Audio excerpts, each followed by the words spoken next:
പൊള്ളുന്ന വെയിലിലും ഹരിയാനയിൽ കൂടുതൽ ശക്തിയുള്ള കാറ്റായി മാറുകയാണ് രാഹുലും പ്രിയങ്കയും. സ്റ്റേജിലോ വാഹനത്തിലോ ഒന്നുമല്ല, ജനങ്ങൾക്കിടയിലേക്ക് അവർക്ക് മുഖാമുഖം നിന്നുകൊണ്ടാണ് രാഹുൽ സംസാരിക്കുന്നത്. പറയുന്നത് അത്രയും ജനങ്ങൾക്ക് വേണ്ടി, ആവശ്യപ്പെടുന്നതും അവർക്ക് വേണ്ടി തന്നെ. ഹരിയാനയിലെ ജയ് സങ്കൽപ് യാത്ര പൊതുയോഗം കഴിഞ്ഞും പൊരിവെയിലത്തും എരിഞ്ഞടങ്ങാതെ ജനങ്ങൾക്കിടയിലൂടെ ജനങ്ങളുടെ നേതാവായി രാഹുലും ഒപ്പം പ്രിയങ്കയും സംസാരിക്കുന്ന വീഡിയോ സാമൂഹ്യ മാധ്യമങ്ങളിൽ ചർച്ചയാവുകയാണ്. ആ ദൃശ്യങ്ങളിലേക്ക്.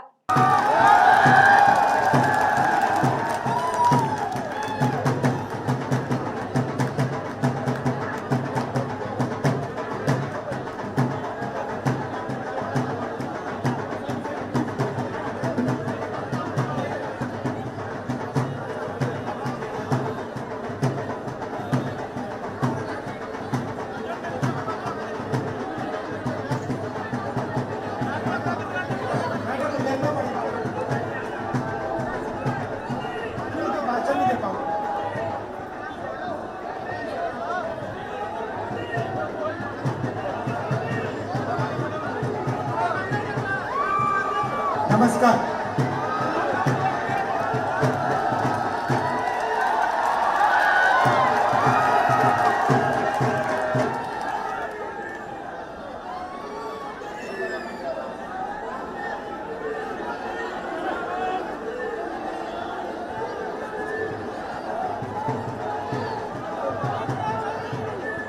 नमस्कार, जरा शांत हो जाए, शांत हो जाए।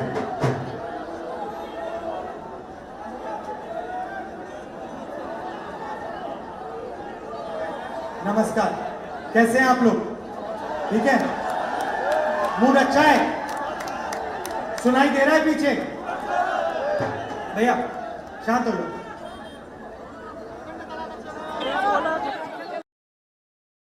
सामने क्या कर रहे हो भैया? तार मत खींचो। हमारे सामने हरियाणा का चुनाव है। दो विचारधाराओं की लड़ाई है। एक तरफ बीजेपी और आरएसएस, दूसरी तरफ कांग्रेस पार्टी।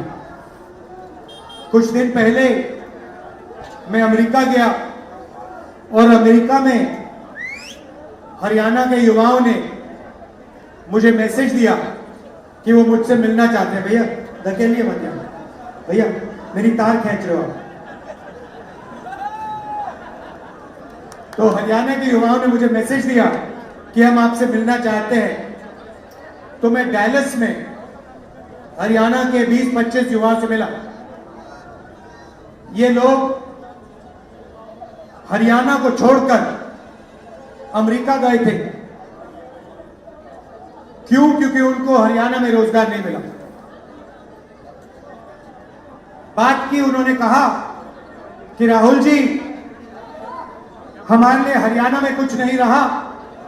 हरियाणा में सिर्फ महंगाई है, बेरोजगारी है, इसीलिए हम अमेरिका आए। मैंने पूछा कैसे आए? कहते हैं 50 लाख रुपए हमने खर्च किए हैं अपने घर को छोड़ने के लिए। 50 लाख रुपए हमने साहूकारों को दिए। 50 लाख रुपए हमने अपनी जमीन बेच के लिए, क्योंकि हरियाणा में कुछ नहीं रहा। इस्तांबुल से कजाकिस्तान, कजाकिस्तान से साउथ अमेरिका, साउथ अमेरिका से पैनामा से अमेरिका। रास्ते पे माफिया ने उनको पकड़ा, उनके भाइयों को गोली मारी, उनकी नाव डूबी। उन्होंने अपने मित्रों को मरते हुए देखा, डूबते हुए देखा। तो मैंने उनसे पूछा, देखो भाई, आपने 50 लाख रुपए अमेरिका जाने को लगा दिए, आपने 50 लाख रुपए हरियाणा में छोटा सा बिजनेस चलाने के लिए क्यों नहीं लगाए? मुझे कहते हैं राहुल जी, 50 लाख रुपए से हरियाणा में बिजनेस नहीं किया जा सकता है। 50 लाख रुपए से हरियाणा में बिजनेस नहीं किया जा सकता है, इसीलिए हम अमेरिका चले गए। यहाँ पे मुझे अपने छोटे दुकानदार भाई दिख रहे हैं। आपको नरेंद्र मोदी जी ने क्या दिया? उन्होंने आपको गलत जीएसटी दी, नोटबंदी दी। अंबानी जी और अदानी जी जैसे लोगों का 16 लाख करोड़ रुपया उन्होंने कर्जा माफ किया है। जब भी उनको जमीन चाहिए होती है, आप लोग जमीन खरीदते हो, किसी के पास जाते हो, कहते हो भाई जमीन खरीदनी है, 50 लाख 1 करोड़ रुपए देते हो, वो आपको जमीन देता है, होता है ना, करते हो। अदानी जी को जमीन खरीदने की जरूरत नहीं होती। अदानी जी जाता है, कहता है भैया मुझे ये जमीन अच्छी लग रही है, मोदी जी कहते हैं भैया विकास के लिए इसको अक्वायर करना पड़ रहा है, अक्वायर हो जाती है। अदानी को कोई कंपनी अच्छी लगती है, कहता है भैया बंबई का एयरपोर्ट मुझे अच्छा लगता है, चलो दो मुझे, मोदी जी बंबई का एयरपोर्ट पकड़ा देते। पूरा का पूरा काम 20-25 अरबपतियों के लिए किया जा रहा है। उनके लिए कुछ भी करा जा सकता है, जमीन दी जा सकती है, एयरपोर्ट दिए जा सकते हैं, पोर्ट दिए जा सकते हैं। भाइयों और बहनों, आपको मालूम है कि हरियाणा में ड्रग्स आगे बढ़ते जा रहे हैं, फैलते जा रहे हैं। मैं आपसे पूछना चाहता हूं, जब अदानी के मुद्रा पोर्ट में 3000 किलो हेरोइन पकड़ा गया था, तो नरेंद्र मोदी जी ने अदानी में क्या कार्रवाई की? मुझे आप बताओ, जो वहां ड्रग्स पकड़े गए उस पर कौन सी कार्रवाई हुई? कौन लोग जेल में गए? क्यों नहीं? क्योंकि वो अदानी जी के पोर्ट में ड्रग्स पकड़े गए थे। तो आप बात समझ लो, अग्निवीर भी अदानी जी की मदद के लिए किया गया है। अग्निवीर को अच्छा सा नाम दिया है, मगर इसका कोई मतलब नहीं है। अग्निवीर की सच्चाई यह है कि हिंदुस्तान के जवान के जेब में से नरेंद्र मोदी जी पेंशन छीनना चाहते थे। वो चाहते थे कि अग्निवीर को पेंशन ना मिले, ट्रेनिंग ना मिले, इसलिए उन्होंने अग्निवीर नाम दिया और कहा तुम लोग अग्निवीर बनो, मैं तुम्हारी पेंशन छीनता हूं, मैं तुम्हारा भविष्य छीनता हूं, मैं शहीद का दर्जा छीनता हूं। और यही काम हरियाणा में रोज हो रहा है। अभी हम परिवारों से मिले, उन्होंने हमें बताया कि अब नई चीज चली है, परिवार की आइडेंटिटी कार्ड। सारे नाम एक साथ कर देते हैं, आमदनी बदल देते हैं, जो भी आमदनी लिखनी होती है लिख देते हैं, और सरकारी स्कीमों से आपके नाम हटा देते हैं, सरकारी नौकरियों से आपके नाम हटा देते हैं। मैं पूछना चाहता हूं, 20 लाख सरकारी रोजगार आज खाली पड़े हुए हैं। हरियाणा सरकार ने हरियाणा के युवाओं को यह रोजगार क्यों नहीं दिए? यह सवाल है।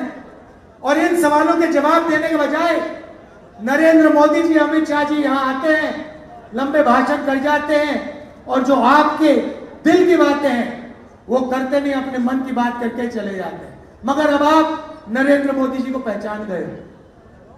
उन्हीं ने आपको बताया कि मैं इंसान नहीं हूं, मैं नॉन बायोलॉजिकल हूं।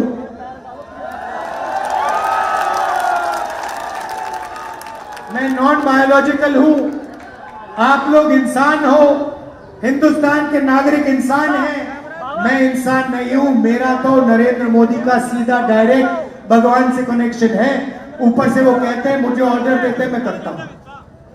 पता नहीं कैसे भगवान है, सारे के सारे ऑर्डर नरेंद्र मोदी जी को अदानी जी की मदद करने के लिए दे रहे हैं। जो भी वो करते हैं अरबपतियों के लिए करते हैं, किसानों के लिए नहीं करते हैं। इसीलिए हमने निर्णय लिया है, जैसे ही यहां पे कांग्रेस पार्टी की सरकार आएगी, पहला काम हम मिनिमम सपोर्ट प्राइस किसानों को देने जा रहे हैं। महिला के हर बैंक अकाउंट में, महीने के हर गरीब महिला के बैंक अकाउंट में महीने के 2000 रुपए हम डालने जा रहे हैं। 2 लाख युवाओं को हम हरियाणा सरकार में नौकरी देने का काम करेंगे, और ये नौकरियां हर वर्ग को, हर जात को न्याय के साथ मिलने जा रही है। जाति जनगणना का मैंने वायदा किया है, कांग्रेस पार्टी ने वायदा किया है, हरियाणा में जाति जनगणना करेंगे, दूध का दूध, पानी का पानी हो जाएगा, कौन किसकी कितनी आबादी है सबको पता लग जाएगा। ये मैं आपसे कहना चाह रहा था। आखिरी बात, 2 चीजें कहना चाहता हूं। ये छोटी छोटी जो पार्टियां हैं, ये सब बीजेपी के कंट्रोल में है, लड़ाई कांग्रेस पार्टी और बीजेपी के बीच में है। कांग्रेस पार्टी को पूरा समर्थन दीजिए, यहां पे कांग्रेस पार्टी की सरकार लाइए और ये जो आपके जेब में से हर रोज अरबपतियों के लिए पैसा छीना जा रहा है, ये बंद कीजिए।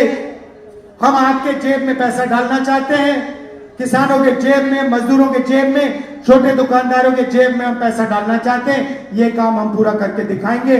धन्यवाद, जय हिंद, नमस्कार।